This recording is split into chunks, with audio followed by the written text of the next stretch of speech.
Welcome back to Our Community. Susie Thomas visiting with Olivia Hirschberger, who founded Simply Give and the Little Givers Club. I want to take you back, if we can, because your kids, I think you had 4 under the age of what? I think 6. Yeah, I'm thinking too. 6 or 7. Yeah, 4 under the age of 6 or 7, Yeah. and decided to start your own nonprofit. Yes. I'm sorry. It's been but fun. That makes me laugh. Kind of crazy. Because it is. It's a little crazy, but it's also just awesome because I think somebody listening, might be saying, okay, what excuse do I have not to do this? Yeah. Because I do not have 4 very little children who require lots of care. But if God's put something on your heart, you should just go with it, yes? I feel like it can be scary, but you just step out and do something that God told you to do. And He'll give you the ability to push through and to make it successful. And I remember when I first got this idea, I met with the owner of Chick-fil-A, Doug Pugh, and I said, I don't know what to do. I'm like a little bit scared right now. And he said, Olivia, when your heart is in something and when God is in something, it's going to go and it's going to grow. So just be prepared. And that's exactly what it's done. People keep asking me, what do you want to do with Simply Give? Or where do you see yourself in a few years? And honestly, I am just happy with the steady growth. My main focus is my family. And I do kind of put that on there in our social media pages. Like, hey, today I'm makeupless in my robe. And I you can make a difference makeupless in your robe, you know? Yeah. And so a lot of event planning is done obviously from my phone. And it's been so awesome to have the social media world because that's how we get the word out. And so that's why it's been awesome too to be raising the kids and just have access to here. It takes 1 minute to do a post and it can impact somebody's life. Isn't it amazing that we live in a time where you can do everything from your phone? Yeah, it's awesome. But most days it's awesome. Yeah. We're also way too accessible. Yeah. But my goodness, the technology makes it possible to do something like this.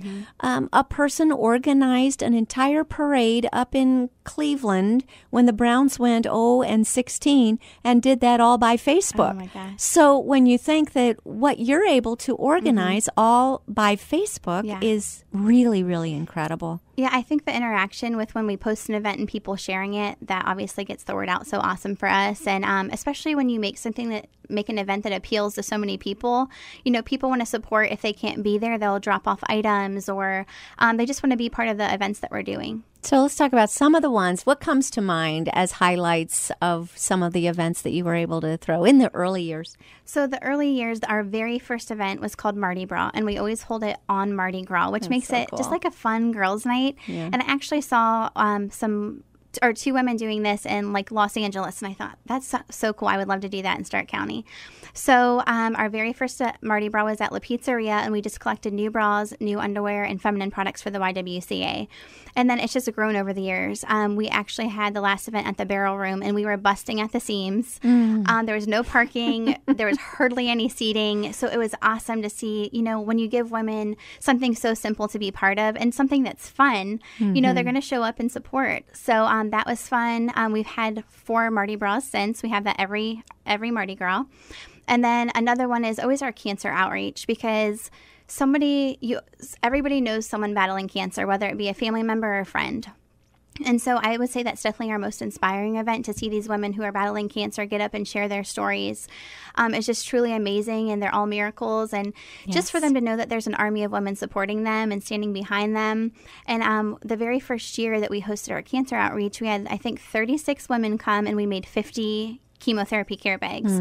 This last year, we had, I think, 125 women in attendance and made over 500 chemotherapy care bags. Yeah, well, and you're also brilliant because you get those, how many, 125 of us into a room, and you just line us up in assembly line style. And everything was laid out, and within seconds, it seemed, those 500 care bags were completely put together. I told the women, I'm like, just start with 2 bags, and then you see women going down with like 5 bags on each hand. Like, women just love it. And just to be part of something like that and touching someone's life, I feel like if we make it fun and interactive, people love that. Oh, yeah. I know I got in line more than once. Yeah. It's just so much fun to go through. And my goodness, it was done in no time at all. And I thought, whoa, Olivia, you are really brilliant. That was, you were not born yesterday. You've been at this. You've got a mind for organizing. Did you know that? Yes, I guess. With having 4 kids, you have to, right? You know, if I can organize 4 kids, baseball and school lives, I should be able to host an event. Yes. So yeah, I just feel like some of the ideas are just God ideas. They'll just come to me, or I'll be praying about something and God's like, hey, this or that. And I'm like, okay, this would be awesome. Or I know this could make an impact on someone's life. So it's just been so fun to really just bring women together and for them to create new friendships too while they're at the events.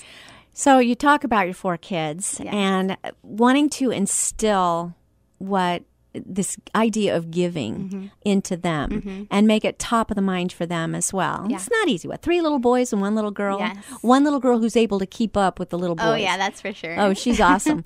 So how in the world are you doing that through Little Givers Club? So our motto at Little Givers Club is just, it's nice to be nice. It's a very simple concept. And if you just teach your kids, why are we doing this? Because it's nice to be nice. Do you like when someone is nice to you?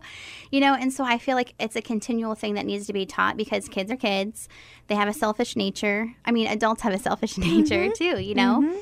So just teaching them to always think of others. Or I love it now if we go to the Dollar Tree or Mark's or if we're shopping anywhere, my daughter will pick this up and say like, Mom, can we give this to the children at Akron Children's Hospital? Wow. Or how about this for Officer Lamar, you know, to hand out to kids. So I think it's so cool that they're doing that on their own.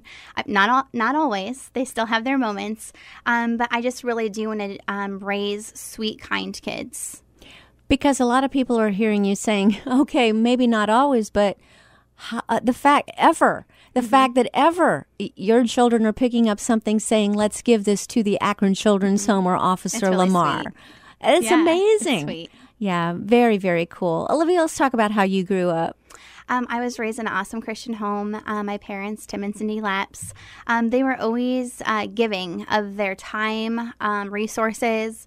You know, if they didn't have money to give during those times where, you know, there's 8 of us kids, raising 8 kids. When I say that again. 8 kids. Isn't that crazy? So a family of 10. Yeah. And so they're always inviting people in or, you know, sending dinners over to people or that were in the hospital praying for people. And so they really instilled in me the importance of truly loving God and loving people. So I'm forever grateful for that. So you could say they're definitely inspiration for Simply Give. And they still to this day, they minister to marriages and they're just 2 amazing people and truly tuned into the Word of God and just truly a blessing to so many people. They, I think, can probably take a little bit of credit for raising someone like you and your siblings as well, to be able to say, yeah, it's a ship off the old block there. How about siblings? Are any in town that help you with this? Or how my sister Hannah is very involved, and she'll go to community events for me. It's hard to step away from the kids all day for community events, so I'll try to get some people to, you know, take a half a shift. So she'll be taking some events for us this summer, and just chipping in the night of like, what can I do? What can I unwrap? What can I put out for you? What can I clean something? And my mom's the same way. They're both really involved. So that's really nice. A lot of my siblings have really awesome hearts and they're great people. So yeah, my parents did a great job. And you're doing a great job. It's going to be fun. Imagine now being in their shoes someday and seeing your kids taking off with something cool awesome. like this. I would love that, for sure. Very, very cool. Yeah. Are there parts of all of this that surprise you that you'd have to do so much media spokesperson stuff or standing in front of a group and speaking so much? Standing in front of a group is probably the thing that's most scary for me because I was that girl in high school that did not even want to walk across the classroom to like go get a drink in the hallway. Like I was like so scared and petrified. And so now to see God stretch me out of my comfort zone, I'm like, God, are you serious? Like, okay, now there's not just 30 women at this event. There's going to be this many. And then I had the opportunity to speak at a women's event and they had 1,300 women there. And it was just for like to speak for like 3 minutes. But I was like, oh my gosh. And I seriously drew a blank right before I went up and I was like, okay, God, I need you right now. Yeah. You know, so he comes through every time. And just, I guess for God, I'm surprised at the boldness that God has given me just to share. Yeah. Do you ever almost stand back and hear him providing the words as you go? Like you open your mouth and he lets the words come out? Yeah, I mean, you prepare as much as possible. Right. But then sometimes things just flow certain ways or you just feel, you know, the presence of God and he's like, hey, say this or say that. Takes you another direction. Yeah. So it's been incredible to see God pull me and stretch me. Sometimes I'm like, no, Lord. I'm not ready for this. I don't know if I can do Moses it. said and that. Every time he comes through. So yeah. Well, I've got to ask you, where do you want this to go? What do you see this being in a few years? Oh, my goodness. So next year, my youngest baby will be going to kindergarten. So I wanted to slow down a little bit and kind of figure out what I want to do and launch in 2020.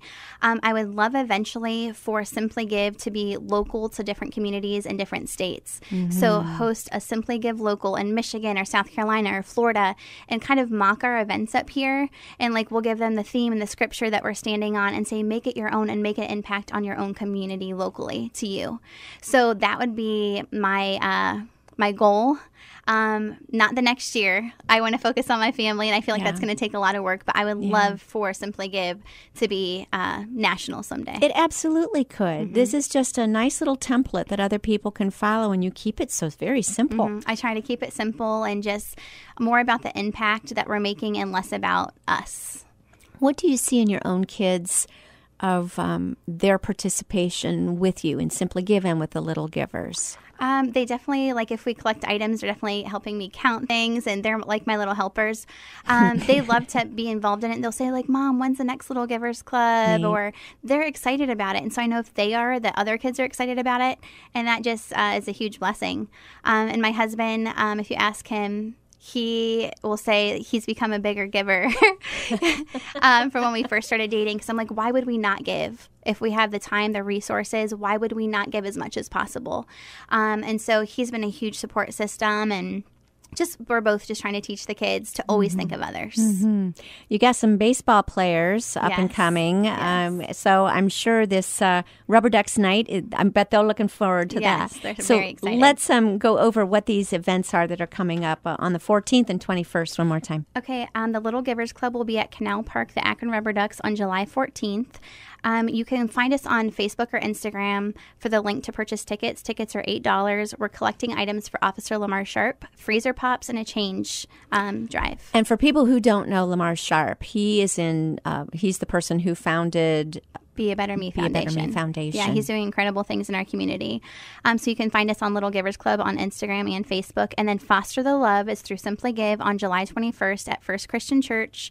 You can click our Eventbrite link for tickets. They're $15. It'll be an awesome brunch. And we're going to be talking and loving on people who are fostering and adopting in the community. Do we need to have reservations made ahead of time? Because it's brunch. You need food. Yes. You need a head count. So we'll sell tickets up until July 17th.